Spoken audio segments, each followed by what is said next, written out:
शीश महल विवाद गहराया। दिल्ली भाजपा के नेताओं और कार्यकर्ताओं ने शीश महल विवाद को लेकर आपके राष्ट्रीय संयोजक अरविंद केजरीवाल के आवास के पास विरोध प्रदर्शन किया। घर के पास भारी संख्या में भीड़ जुटी है। मैं तमन्ना, आप देख रहे हैं द संकेत लाइव।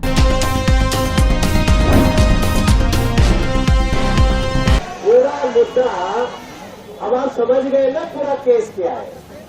हमारे सभी नेताओं ने, अभी वीरेंद्र सचदेवा जी हमारे अध्यक्ष जी आपसे बात करेंगे, योगेंद्र भाई सबके नाम ले रहे हैं, और अभी मेरे सामने ही रामवीर सिंह बिधोरी जी, विजय गोयल जी, हमारे भाई मेरे विजेंद्र गुप्ता जी और बहुत लोग बोले हैं। और कैलाश गहलोत भी बोले कि नहीं बोले? बोलेंगे। उनका बोलना थोड़ा ज्यादा महत्वपूर्ण है आज, क्योंकि वो तो सबसे पास से देखे हुए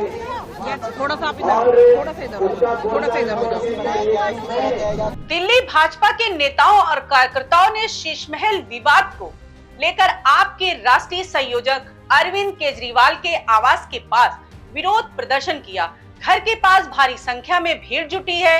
इसमें बीजेपी के दिल्ली प्रदेश अध्यक्ष वीरेंद्र सचदेवा, एमसीडी में नेता प्रतिपक्ष और भाजपा दिल्ली के सांसद शामिल हैं।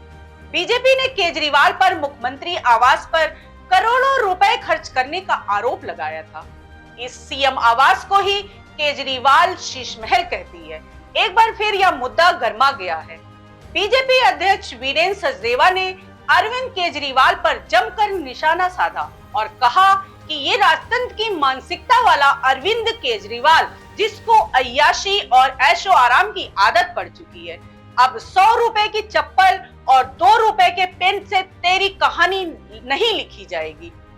अब तो वो दस्तावेज तेरी कहानी लिखेंगे जिसमें भ्रष्टाचार के सारे सबूत मौजूद। शीश महल का खुलासा जब से हुआ है तब से केजरीवाल के भ्रष्टाचार की परत दर परत एक एक चीज सामने आ रही है। अभी तक इस पूरे मामले में जो इन्वेंट्री 2024 में उनके खाली करने के बाद जो आई थी, उसको ये माना जा रहा था कि ये करोड़ों रुपए का जो सारा सामान है, लाव लश्कर है, जो ये टॉयलेट है, ये जो महंगे टीवी है, और यहाँ तक कि गोल्ड प्लेटेड, गोल्ड से का कम्बोर्ड और गोल्ड का वॉश बेसिन तक सामने आया है। लेकिन जब हमने देखा कि अप्रैल 22 जब उनको ये प्रॉपर्टी हैंडओवर की गई थी नए सिरे से बनाकर शीश महल, उस समय जो इन्वेंट्री है पीडब्ल्यूडी की वो बहुत कम है। जैसे कि जिम का एक भी इक्विपमेंट उसमें दिखाई नहीं दे रहा। लेकिन 2024 में जो शीश महल में एक सेकंड फ्लोर पर एक बहुत लग्जूरियस जिम लगाया गया, 28 लाख रुपए के टीवी लगाए गए और सोने का कम्बोर्ड और सोने का वॉश बेसिन वो लगाया गया। ये सब कहां से आया? क्योंकि पीडब्ल्यूडी के दस्तावेज ये कहते हैं कि ये पीडब्ल्यूडी ने नहीं दिए।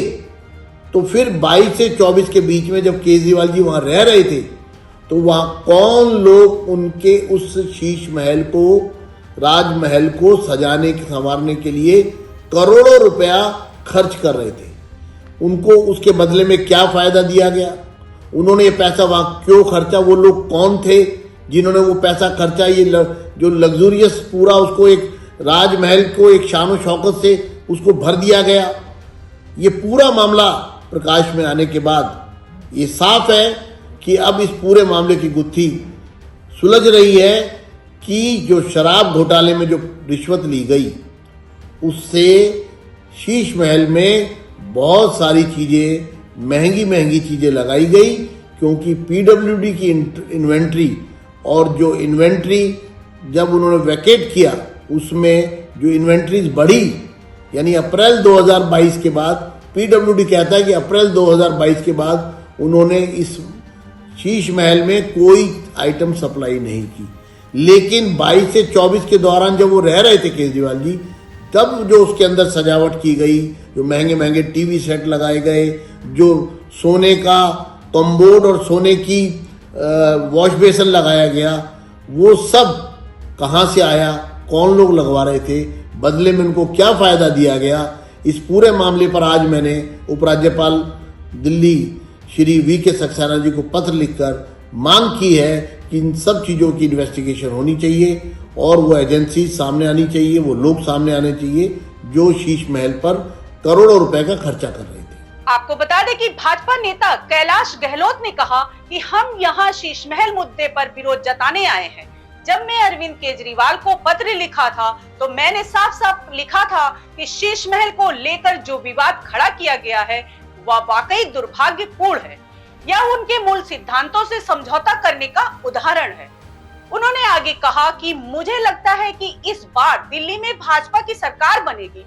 लोग परेशान हैं क्योंकि दिल्ली में काम नहीं हुआ, सीवर ओवरफ्लो हो रहे हैं, पीने का पानी नहीं मिल रहा है, सड़कें क्षतिग्रस्त हैं। मुझे पूरा भरोसा है कि दिल्ली की जनता इस बार भाजपा को जिताएगी। जो शीश महल का इशू है उस पे प्रोटेस्ट करने के लिए इकट्ठा हुए हैं और मैंने जब अपनी चिट्ठी लिखी अरविंद जी को तो उसमें ये साफ साफ लिखा कि शीश महल का जिस प्रकार से जो कंट्रोवर्सी क्रिएट हुई है ये वाकई में अनफॉर्चुनेट है और कहीं ना कहीं जो हमारे कोर प्रिंसिपल्स हैं आम आदमी पार्टी के उसके साथ कॉम्प्रोमाइज होने का जीता जाता एग्जाम्पल है। जी सर, एक पीएसी की मीटिंग भी आज चल रही है अरविंद केजरीवाल के घर में। सारे नेता जो लीडर हैं उनके घर पहुंच चुके हैं और हो सकता है कि वो आज फर्स्ट लिस्ट जो होती है वो जारी कर दें। इतनी जल्दी लिस्ट अनाउंस करना, अभी तो डेट पे अनाउंस नहीं हुई, कैसे देखते हैं आप उनकी रणनीति? वो तो उनका प्रेरोगेटिव है, अगर वो सीट अनाउंस पहले करना चाहते हैं तो वो उनका निर्णय है, उसमें मेरा कुछ कहना जो है अभी तक का जो हिसाब किताब रहा है उसको कैसे देखते हैं आप? इलेक्शन आने वाले इलेक्शन में किस तरह की जोरदार तैयारियां देख रहे हैं बीजेपी की तरफ से? नहीं, मैं सुन नहीं पाया। सर, अभी तक की जो सिचुएशन बनी हुई है, जिस तरह से तैयारियां चल रही हैं, उसको कैसे देखते हैं? क्या होने वाला इलेक्शन में? आई थिंक दिल्ली में बीजेपी इस बार सरकार बनाएगी। दिल्ली वासी जो हैं, जो जनता है, वो इस बार जिस प्रकार से दिल्ली में काम नहीं हुए उससे कहीं ना कहीं परेशान है। चाहे वो सीवर ओवरफ्लो हो रहे हैं, चाहे पीने का पानी नहीं पहुंच रहा है, चाहे सड़कें टूटी हुई हैं। मुझे पूरा यकीन है इस बार दिल्ली वासी जो हैं वो बीजेपी को जिताएंगे और नरेंद्र मोदी जी को दिल्ली की चाबी देंगे। आज के लिए बस इतना ही। धन्यवाद।